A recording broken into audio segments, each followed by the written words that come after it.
اليوم نشرت لكم خبر. عضو مجلس أمة سيناتور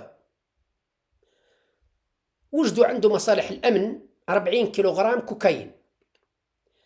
سيناتور معين عن الثلث الرئاسي، لا داعي لذكر اسمه لأنه مانيش حاب ندخل في تفاهات وفي أمور لا تخدم لا مصلحة البلاد ولا مصلحة العباد.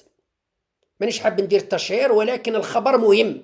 لأن واحد يقول لي بزاف علاش تنشر في الخبر، لأنه خبر مهم. لأنه واحد من هذا السياسيين الفاسدين سيناتور عضو مجلس أمة من الثلث الرئاسي، معين بالثلث الرئاسي. وانا نطرح السؤال: على أي أساس يتم تعيين أعضاء مجلس الأمة؟ على أي أساس؟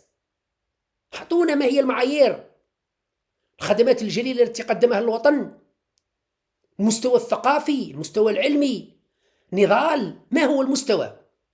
ما هو المستوى اللي تستند عليه مصالح الرئاسة أو الرئيس من أجل تعيين ثلث رئاسي؟ يعني صلاحية الدستورية لرئيس الجمهورية أنه يعين أعضاء في مجلس الأمة عن ثلث رئاسي، لكن ما هي المعايير؟ ما هي الشروط؟ علما وأنه عندنا ملفات على أعضاء مجلس الأمة في الفترات السابقة والحالية الفاسدين، منهم اللي راهم في السجن مرميين بتهم التهريب، بتهم المتاجرة في المخدرات، بتهم الفساد، بتهم التلاعب بأملاك الدولة. كاين دي سيناتور راهم في السجن، كاين دي سيناتور اللي هربوا، كاين دي سيناتور اللي كيما يقول لك راهم مخبيين، كاين أغلبيتهم معينين من الثلث الرئاسي، فيهم منتخبين وفيهم معينين من الثلث الرئاسي، وعندنا ملفاتهم كلهم.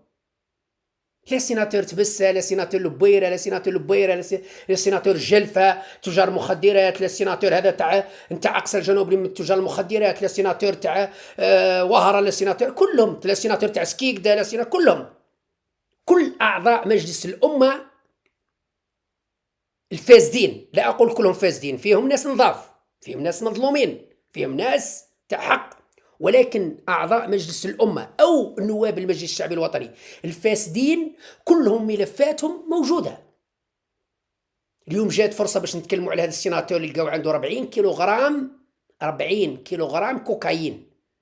القيمة المالية ما نتكلموش عليها بملايين الدولارات، مش ملايين الدينارات، ملايين دولارات. وخطرها العظيم على الشعب، يعني اللي ما نقدروش نستوعبوه الخطر. كوكايين 40 كيلوغرام. نجد هذا السيناتور يتكلم عن الوطنية وحب الوطن والدفاع عن الوطن، ويحاضر في مجلس الأمة ويناقش قوانين الجمهورية وقانون المرور وقانون العقوبات وقانون نزع الجنسية وقانون مش عارف أنا الفساد، محاربة الفساد، وقانون محاربة